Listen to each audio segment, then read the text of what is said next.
कि हमारी आशा का जो मांग सरकार से संबंधित मांग है, आप अपनी अनुशंसा के साथ सरकार के कैबिनेट में भेजिए ताकि हमारी आशा को न्याय मिल सके। यही आंदोलन, यही प्रदर्शन करने के लिए आज हम लोग आए हैं। क्या नाम पड़ेगा? ओम प्रकाश क्रांति। हम धन्यवाद देना चाहते हैं। हम कुछ अधिकारी ऐसे हैं, मैं नाम लेना नहीं चाहता, लेकिन आशा से संबंधित कुछ ऐसे अधिकारी हैं जो सुबह से शाम तक आशा के बारे में सोचते हैं, आशा के भुगतान के बारे में चिंता रखते हैं। लेकिन बहुत ऐसे पीएससी प्रभारी हैं, बहुत ऐसे हेल्थ मैनेजर हैं। आपको मैं आश्चर्य बतलाना चाहता हूँ, सुन लीजिए। मैंने सीएस साहब को व्हाट्सएप पर भेजा था कि जोगा पट्टी का ब्लॉक हेल्थ मैनेजर जिसका अटेंडेंस रजिस्टर में 2 महीना तक हाजिरी नहीं बना और बिना हाजिरी बने हुए उसका पेमेंट हुआ, कौन पेमेंट किया, क्यों नहीं जांच हुआ, क्यों ऐसे लोग जेल के अंदर नहीं बंद हो रहे हैं?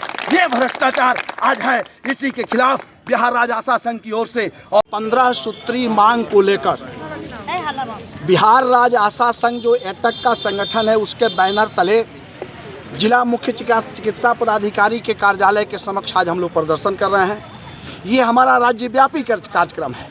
आज पटना में भी मुख्यमंत्री के समक्ष हमारी आशा बहनें, आशा फैसिलिटेटर बहनें, ममता बहनें, ये तमाम लोग आज वहाँ भी प्रदर्शन कर रहे हैं। हम मांग करते हैं कि पिछले दिनों बिहार के मुख्यमंत्री जो आज बिहार के स्वास्थ्य मंत्री जो आज हैं, यही उस समय भी थे।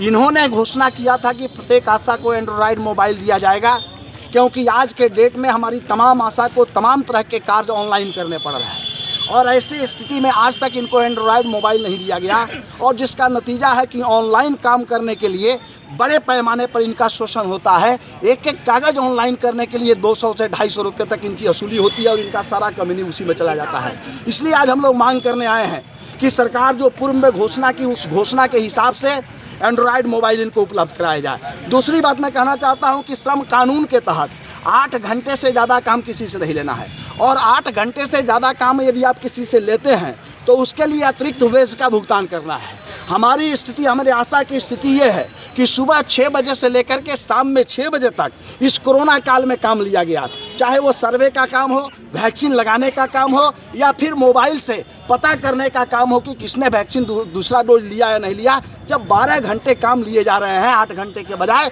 तो 4 घंटे के अतिरिक्त पैसे का भुगतान होना चाहिए। हमारी आशा बहनें कोरोना का सर्वे की या फिर जो बाहर से मजदूर आए हुए हैं उनको चिन्हित की, ये तमाम करने के बावजूद भी आज भी इस मद में 1 पैसे का भुगतान नहीं हुआ। पिछले दिनों हम लोगों ने लड़ करके बिहार सरकार से 1000 रुपया इनके लिए प्रोत्साहन राशि करवाया था, उसका भी नियमित भुगतान नहीं हो पा रहा है, सरकार नहीं कर पा रही है। सरकार पिछले दिनों कही थी कि हम एएनएम की बहाली में आशा को हम 15% आरक्षण देंगे, आज तक उसकी चिट्ठी निर्गत नहीं हुई। हमारी आशा को उसमें आरक्षण भी नहीं मिल पा रहा है।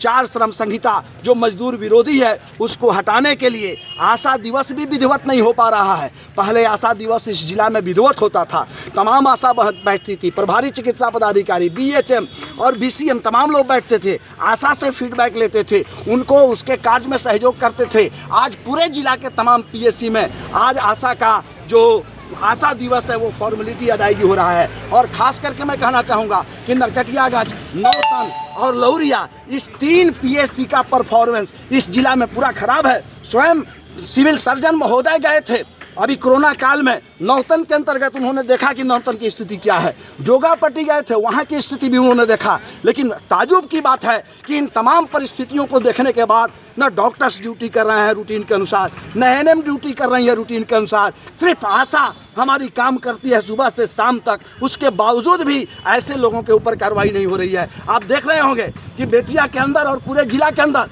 धड़ल्ले से प्राइवेट नर्सिंग होम चल रहे हैं और गलत तरीके से जिनके पास कोई सर्टिफिकेट नहीं है, फर्जी सर्टिफिकेट रखने वाले आज नर्सिंग होम चला रहे हैं, जो हमारे सिविल सर्जन साहब के नाक के नीचे चल रहा है। रोज घटनाएं घट रही है, बच्चा और बच्चा दम तोड़ने के लिए मजबूर हैं, लेकिन नर्सिंग होम सील नहीं किया जाता और सील भी किया जाता है तो नाटकीय ढंग से 1 सप्ताह में उस नर्सिंग होम को खोल दिया जाता है। हम मांग करते हैं कि तमाम गैर निबंधित नर्सिंग होम, जो फर्जी नर्सिंग होम है, फर्जी प्रमाण पत्र पर जो नर्सिंग होम जांच घर चल रहा है, अल्ट्रासाउंड चल रहा है, उसको सिविल सर्जन साहब बंद करावें। और यदि बंद नहीं कराएंगे तो हम यही समझेंगे कि उसमें इनका भी शेयर है और इसके खिलाफ हम लोग सड़कों पर उतर कर लड़ने के लिए मजबूर होंगे। ये कहने के लिए आज हम लोग आए।